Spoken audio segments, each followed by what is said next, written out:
Посетив музей в Атырау, я хочу сказать, что еще раз я увидел, посмотрел, значит, что у нас в Казахстане есть места, которые надо знать. Я все время говорил, что есть у нас люди, которых все это лежит на поверхности. Надо знать этих людей именитых. Вот я очень рад, что вот сегодня побывал в Атырау, посмотрел историю Атырауской области.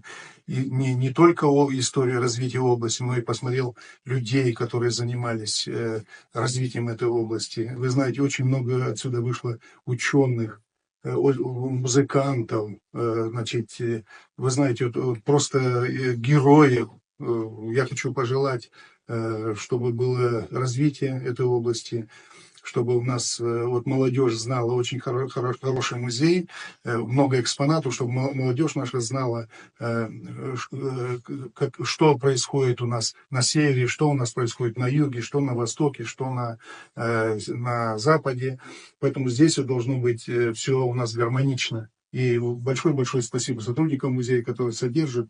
И хочу пожелать, чтобы у нас было развитие, пожелать успехов, значит, в работе.